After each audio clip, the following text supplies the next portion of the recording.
नमस्कार मित्रांनो, माझ्या पावसाळ्यातल्या या नवीन व्हिडिओमध्ये मी तुम्हा सर्वांचं मनापासून स्वागत करतो. पाठीमागे जो रस्ता बघताय तो माझ्या घराकडे गेला आहे. समोरच माझं घर आहे आणि आधी बघितलं तो रानामध्ये गेला आहे. आणि हा जो समोर रस्ता आहे तो पण रानामध्येच गेला आहे, पण माझ्या घराच्या वरच्या साईडला थोडं समोरच्या साईडला गेला आहे. मी आता तिकडे चाललो आहे का, तर आमच्या घरी झऱ्याचं पाणी येतं, म्हणजे तिथे पाईप लावला आहे आणि त्या पाईपाने माझ्या घरापर्यंत पाणी येतं. त्या जागेचं नाव आहे कातळाचं सकल. अ, कातळाचं सकल असं त्या जागेला का म्हणतात, तर तिथे गेल्यानंतर तुम्हाला कळेलच. तिथे खूप सारे दगड आहेत, म्हणजे कातळ आहेत, आणि ते दगड कातळ असल्यामुळे त्या जागेला कातळाचं सकल असं नाव दिलं आहे. आणि आम्ही कातळाचं सकल असं त्या जागेला म्हणतो. तर मित्रांनो, त्या ठिकाणी पाणी हे खूप भरपूर वेळ असतं, म्हणजे उन्हाळ्यातून, म्हणजे पाऊस गेल्यानंतर पण बरेच दिवस तिथे पाणी असतं. साधारण 1-2 महिने फक्त पाणी नसतं, नाहीतर कायमचं त्या ठिकाणी पाणी असतं. म्हणून आम्ही त्या ठिकाणी पाईप लावला आहे आणि त्या पाईपाने पाणी घरापर्यंत आणलं आहे. तर एक 8-9 महिने पाणी, 9-10 महिने पाणी आरामात पुरतं आम्हाला व्यवस्थित, म्हणजे झाडांना वगैरे किंवा इतर वापरायला पण. आम्ही प्यायला पण ते वापरतो, पण ते प्यायला कधी वापरतो तर ते झऱ्याला जेव्हा आम्ही पाईप लावतो व्यवस्थित त्यावेळेला फक्त प्यायला वापरतो, नाहीतर मग इतर वापरासाठी, अंघोळ किंवा इतर वापरासाठी आम्ही झाडांसाठी वगैरे ते पाणी वापरतो. तर मित्रांनो, मी आणि आई चाललो आहे, आणि आई थोडी पुढे गेले आणि मी मागून चाललो आहे. जंगल बघा किती आहे, पावसाचे दिवस आहेत तर खूप सारे इथे बघा रान हळदीचं फूल आलं आहे बघा, तुम्हाला बघायला मिळेल. या तुम्ही काय म्हणता मला कमेंट करून सांगा. तर मित्रांनो, जंगल म्हणजे पावसाळी वातावरण असल्यामुळे झाडं झुडपं खूप वाढली आहेत आणि वाट दिसेनाशी झाली बघा. मी ते साईडला करत करत चाललो आहे, कारण खूप दिवसांनी पाणी बंद झालं आहे यायचं. काय होतं, मोठा हौर किंवा पूर आला तर ते वरती जे आता झराला पाईप लावलेला नाही, आता नदीला पाईप लावला आहे, तर कधी वरून मोठं पाणी आलं, हौर आला, पूर आला, तर मग ते जो वरतून येणारा कचरा आहे, गाळ आहे किंवा वाळू आहे, रेती, ती त्या पाईपाच्या वरती येऊन बसते आणि पाणी बंद होतं. पाईपाला जाळी लावली आहे, ती जाळी बंद होते आणि पाणी यायचं बंद होतं. तर म्हणजे मे महिन्यापासून आता सप्टेंबर महिना आहे, तर एक 2-3 महिने अजिबात काय प्रॉब्लेम नव्हता, व्यवस्थित पाणी येत होतं. पण आता अचानक बंद का झालं आहे ते बघायला मी चाललो आहे पाणी. तर तिथे गेल्यानंतर आपल्याला कळेल का पाणी बंद झाले. तर हा बघा रानातून चालला आहे रस्ता, संध्याकाळची वेळ आहे. तर कसं वाटतं रस्ता बघा, मला कमेंट करून सांगा. चला मित्रांनो, आता आपण डायरेक्ट तिकडे वरती ज्या ठिकाणाहून पाणी आणलं आहे त्या ठिकाणी जाऊया. हे बघा इकडे खाली हा जो व्हाळ आहे ना, याच व्हाळाचं पाणी आमच्या घराकडे येतं. म्हणजे हे खाली आहे आणि इथून बरंच वरती अजून आहे, त्या ठिकाणावरून ते पाणी आमच्या घराकडे येतं. चला मित्रांनो, आता आपण जाऊया आणि बघूया की कसं तिथे कसं काय पाईप जोडला आहे ते तुम्हाला इथे गेल्यानंतर बघायला मिळेल.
मित्रांनो, इकडे पण एक छोटा ओढा आहे बघा. पण या ओढ्याचं पाणी आम्ही घरी पायपाणी घेऊन गेलो नाही, ते पुढे आहे, वेगळा ओढा आहे. पण तुम्हाला इथे पाणी बघायला मिळेल बघा. इथे पण पाणी भरपूर आहे, स्वच्छ वगैरे. इथे पण खूप सारे कातळच तुम्हाला बघायला मिळतील, दगड मोठमोठे. मित्रांनो, आता जे मी चालले वरती तिथे पण सगळे दगड आहेत बघा. आणि पावसाचे दिवस असल्यामुळे खूप सारे शेवाळ त्याच्यावरती आले आणि एकदम ते बुळबुळीत झालं आहे. त्याच्यावरून आपण लगेच सरकू शकतो असं झालं आहे ते. सावकाश सावकाश वरती जातो आहे मी. सर्वत्र ते दगडच आहेत, कातळ म्हणजे जास्तीत जास्त. आपण व्हाळाच्या एरियामध्ये ओढ्याच्या जेवढे बघू तेवढे सर्व दगडच आहे. आई येते सावकाश सावकाश वरती. सर्वत्र तुम्हाला दगडच बघायला मिळेल नदीच्या भागामध्ये, नदीच्या साईडला वगैरे. इतर ठिकाणी माती आहे थोडीफार, पण नदीच्या बाजूला सर्वत्र दगडच आहेत. इथून पण एक झरा आहे, तिथे पण पाणी असतं. आता आपल्याला समोर जो बघायला मिळेल जो ओढा, त्या ओढ्याचं पाणी आम्ही घराकडे नेलं आहे. आणि बघा तुम्हाला इथे तो ओढा कसा दिसतोय बघायला मिळतं बघा. पाणी पण बरंच आहे. म्हणजे जेव्हा पाऊस खूप पडतो तेव्हा खूप मोठा पूर येतो इथे या ओढ्याला. आता नॉर्मल पाणी आहे, एवढंच पाणी कायमचं असतं. नंतर तर उन्हाळ्यातून थोडंफार कमी होतं. समोर तुम्हाला पाईप दिसतो बघा व्हाईट कलरचा, त्या पाईपाने पाणी आम्ही घराकडून, या पाईपाने आम्ही पाणी घराकडे नेलं आहे. तर इथे लावलं आहे आणि इथे वरती हे आहे, त्याचं तोंड म्हणजे पाईपाचं, आणि तिथे आम्ही जाळी लावली आहे. त्या जाळीतून पाणी मग घरापर्यंत जातं. आणि इथेच कचरा आला आहे, तोच बघायचा आहे. इथला व्ह्यूज बघा किती मस्त आहे, खूप छान दिसतं आहे. ओढा व्हाईट कलरचं सर्व धबधब्यासारखं. जेवढे आहेत ते सर्व धबधबेच आहेत वरतीपर्यंत. जेवढे दाखवता येतील तेवढे तुम्हाला मी दाखवतो मित्रांनो. चौकात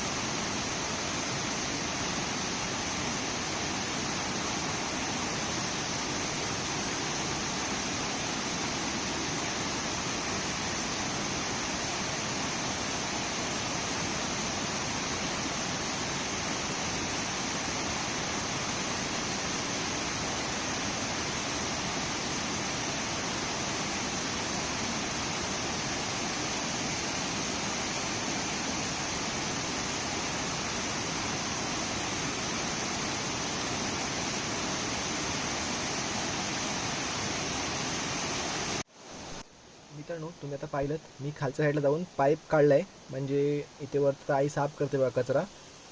तर तो कचरा पाईपात जाऊन मग पुढे खालच्या पाईपात अडकू नये यासाठी मी तो पाईप काढून ठेवला आहे. आणि आता आई कचरा साफ करते थोडं. तर मी तुम्हाला इकडे वरती धबधबे दाखवतो बघा. भरपूर असं खळखळणारेच पूर्ण आपल्याकडचे ओढे असतात कोकणातले जास्त. संत कमी म्हणजे डोंगराकडच्या भागात. आमचा जो गाव आहे तो डोंगराच्या डोंगरामध्येच आहे. तर इकडचे जे ओढे वगैरे वहाळ वगैरे आहेत ते सगळे खळखळून वाहणारेच आहेत. मी तुम्हाला वरतीपर्यंत दाखवतो मित्रांनो बघा. सर्वत्र उतारच आहे आणि पाणी जोरजोरात वाहते बघा. आणि सर्व नावाप्रमाणे सांगितल्याप्रमाणे मगाशी मी कातळासकट नावाप्रमाणे सगळी कातळ आहेत, दगड आहेत. आणि म्हणूनच कातळासकट तुम्हाला मगाशी म्हटलं, आपण ते गेल्यानंतर आपण बघूच दगड. तर सर्वत्र दगड आहे बघा. आणि खूप छान आहे इथे. मी कधी येतो अंघोळ करायला वगैरे, मजा येते. तर छान आहे बघा. कसं वाटते मला कमेंट करून सांगा.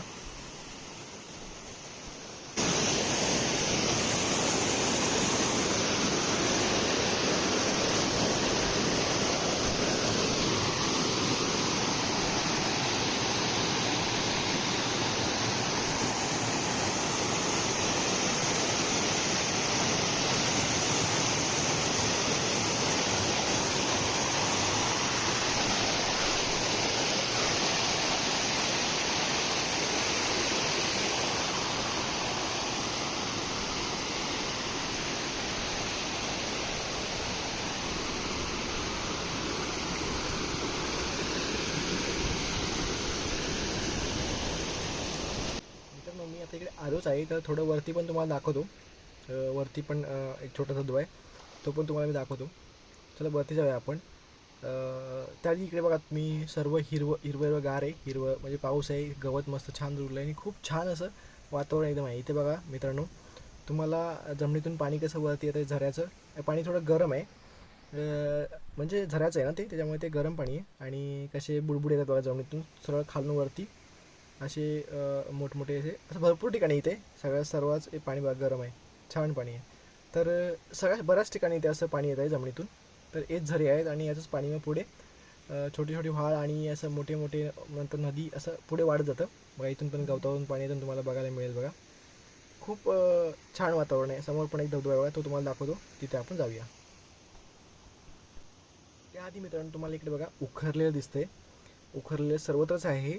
ते उखरलेलं म्हणजे असं आहे, गुरं आली होती इकडे चरायला आणि ते चरलेत बघा. इकडचे शेंडे वगैरे गवताचे त्यांनी खाल्लेत. तर ते चरून गेले तिकडे आणि ते भरपूर गुरं असल्यामुळे ते चरतात ना, तर ते जमीन पण उमलाडाची झऱ्यांची मऊ असते माती.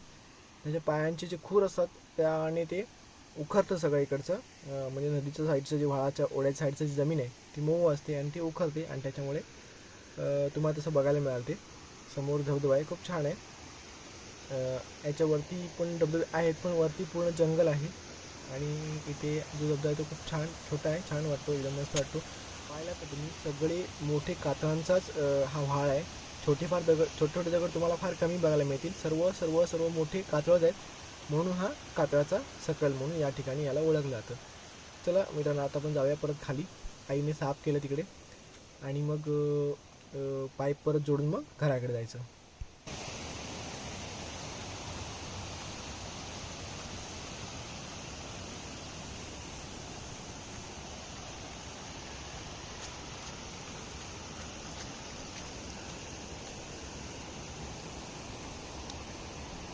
मित्रांनो, जाता जाता तुम्हाला मी दाखवते बघा. इकडे शेवाळ बघायला मिळते बघा.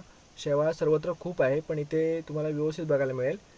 याच्यावरती जर संभवून पाय नाही ठेवला तर आपण पडलोच समजायचं खाली. एवढी ती स्लिपरी असते, बुळबुळीत असतं. खूप जाड शेवाळचं थर आहे इकडे आणि खूप डेंजर आहे ते. कारण खूप व्यवस्थित आपण काळजीपूर्वक चालायला पाहिजे, नाहीतर आपण 100% पडणार इकडे. तर मी चालतोय बघा, एकदम व्यवस्थित पाय रोवून रोवून चालतोय. आणि आता परत मी आले खाली. इथे पण बघा तुम्हाला शेवाळ बघायला मिळेल. त्याच्यावरती पाय जर दिला आणि तो सांभाळून नाही दिला तर 100% मी पडणार. तर म्हणून सावकाश चालायला लागतं याच्यावरती. तर जाऊया खाली.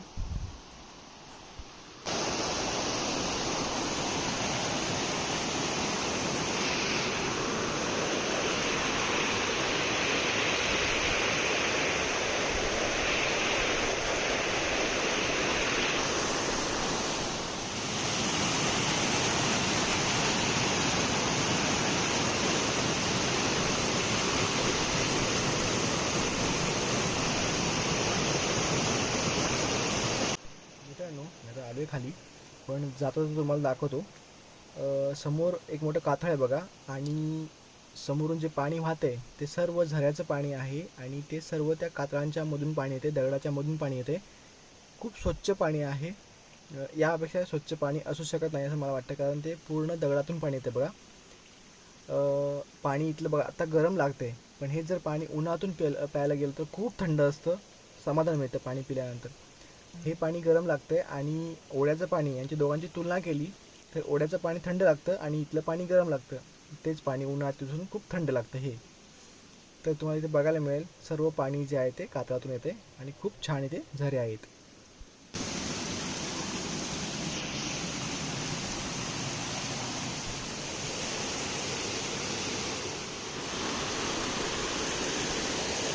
तर मित्रांनो, फायनली मी परत खाली आलो आहे. आईचं पण काम झालं आहे इकडे बघा. तिने कचरा वगैरे काढून परत व्यवस्थित सगळं बसवले. तुम्हाला मी दाखवते. दगड आहेत ना या ठिकाणीच पाईप जोडला आहे आणि तिथे जाळी लावली आहे आणि मग जाळीतून पाणी खाली जातं. तुम्हाला मी खाली जाऊन दाखवतो की आता पाणी केवढं येते. म्हणजे पहिलं अजिबात पाणी येत नव्हतं, तर आता पाणी येतं बघा केवढं. मी दाखवतो तुम्हाला. ते जाऊन समोर दिसतो त्याला पाईप आहे, तोच आपल्या घराकडे गेलेला आहे खाली.